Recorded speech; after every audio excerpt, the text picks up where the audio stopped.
there isn't anything more to change than a lot of pain. And, in his heart, Anirudh Bansal knew this too. As he stood at his duty spot, a few kilometers away from the borders that curled and curved before him, cutting into the layer of snow, bruising the earth's breast, he shifted his uniform over his shoulders, so as to balance out the agony of a cold and metallic uniform over the surface area of his shoulders. His fingers unsteadily wound themselves around his gun, and after a span of 5 to 6 seconds, he would cast glances at the trigger, ensuring that his fingers were away from it. This military newness was truly overwhelming. He was a soldier now, having soared over, or rather stumbled across the tests at the Defense Academy, and he had managed to make it through the 5 months of vigorous training, most importantly, in one piece. He was a well-built man with a broad chest, swollen muscles, and sturdy arms, towering over most of the world at a height of 6 feet and 3 inches. He had met all the physical requirements that were needed of a soldier. It was only the emotional requirements that posed a challenge. A moment later, he heard the commander call out to him, heralding the end of his day shift. The tension in his tight cheekbones and poker straight back that was always at attention seemed to drop almost instantly. Just the way a doting father would wrap his child in a blanket on a cold winter's evening, tuck the child under his strong arm, and lead her into the warmth of a well-lit home. And Anirudh Bansal wrapped his gun beneath a red blanket with a Santa Claus woven onto it. The only difference was that instead of a well-lit home that bore the fragrance of dinner cooking, complete with the silhouette of a mother behind a frosted kitchen window, drawing out a square-shaped cake from the insides of an oven, the gun was being led into cold, dimly barracks where the brass coatings of the banisters were decked with a layer of sharp, penetrating frost. Anirudh made his way to his room, set down his gun, stepped out of the crisp perfection of his bottle green uniform, and retired into his comparatively comfortable plainclothes, making sure to don a double-layered bullet jacket, taping it to the ends of his shirt, because anything, just anything, can happen in a soldier's life. He went downstairs and devoured a meal of frozen chicken and beef, his vegetarian's heart grimacing all the while. But truth be told, the consumption of meat did lend some warmth to his frozen bones. After this pathetic ritual, with his taste buds indulging in a tussle with his comfortably full stomach, he went back to his room and lay down on his thin, cotton mattress. He could hear the soldiers on night duty softly converse with each other. This period of the night was somewhat relaxed, and apart from conversations about what could be going on in the mind of the enemy, he heard them talk about their families and how they missed the warmth of a child nestled in their arms. Every other night, this soft, buzzing sound would lull him to sleep. But today, this sound made him stay awake.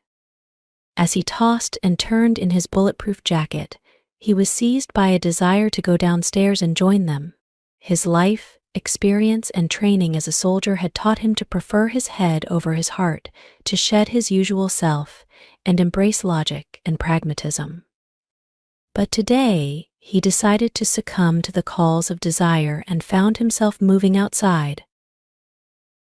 The gibbous moon shone brightly overhead, and he almost felt as though it was bestowing a silvery smile upon him. As he reached outside, his bulletproof jacket in place, and his gun in his hand, he did not see a host of soldiers as he had expected. Instead, he saw one soldier, a curious, green-eyed man with a dimpled chin and twinkling eyes, standing at attention. This soldier did not look like any other soldier, but still had a gun in his hand, and seemed to be talking to himself.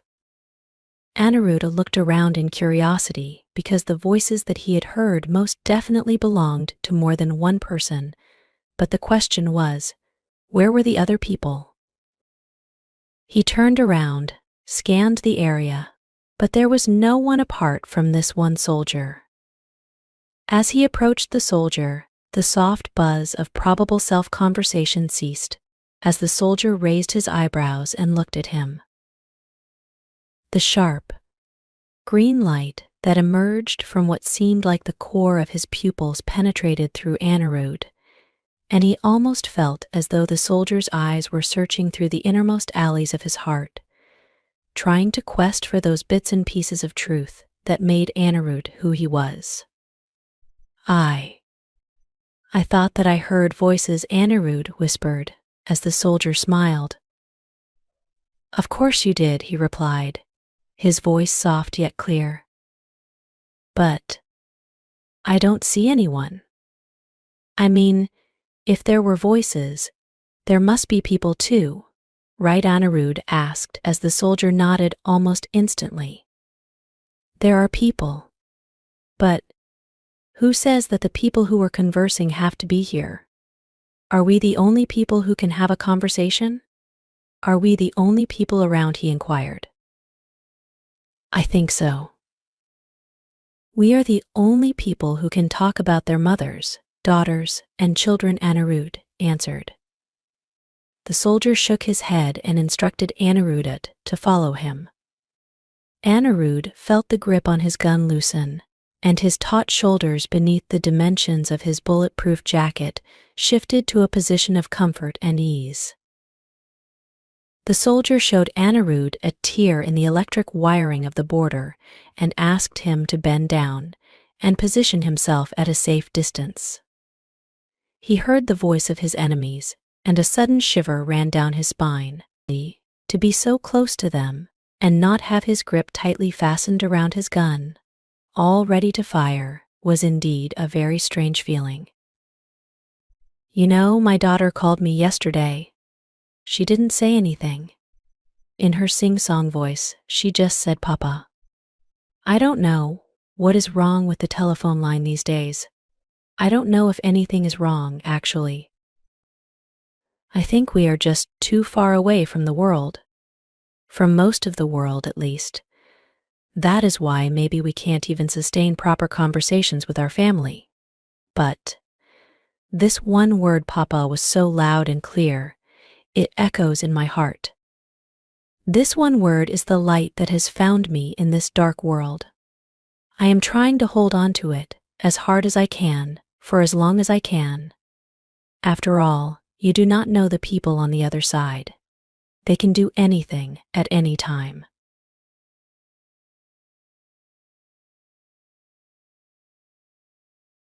Once upon a time, in a little town surrounded by big green trees, there lived a boy named Sam. Sam loved to explore and discover new things. He had a special place he liked to go to when he wanted to be alone and imagine all sorts of adventures, a secret treehouse hidden deep in the forest. One sunny morning, Sam set out on one of his adventures. He packed some snacks, his favorite book, and a blanket into his backpack, and off he went into the woods. After walking for a while, he reached a clearing where his secret treehouse stood tall, nestled high up in the branches of a sturdy oak tree. Climbing up the wooden ladder, Sam entered the cozy treehouse. It was like his own little world among the leaves and birds. He spread out his blanket, took out his book, and began to read. Suddenly, he heard a rustling outside. Curious, Sam peered out the window and saw a tiny squirrel hopping from branch to branch. It seemed like the squirrel wanted to tell him something. Following the squirrel's lead, Sam climbed down from the treehouse and followed it deeper into the forest. They journeyed through winding paths and under tall trees until they reached a hidden meadow filled with colorful flowers.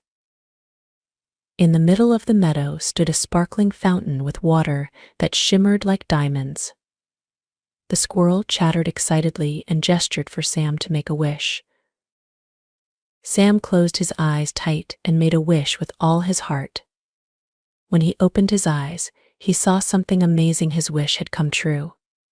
He had always wanted to fly like a bird, and now he found himself soaring high above the treetops, feeling the wind rush through his hair. For hours, Sam flew through the sky, exploring the world from a bird's-eye view. But as the sun began to set, he knew it was time to return home. With a grateful heart, Sam bid farewell to the magical meadow and the friendly squirrel. He promised to visit again soon and share his adventures with his newfound friend. And so, with a sense of wonder and excitement in his heart, Sam made his way back to his little town, knowing that he would always cherish the memories of his extraordinary day in the forest.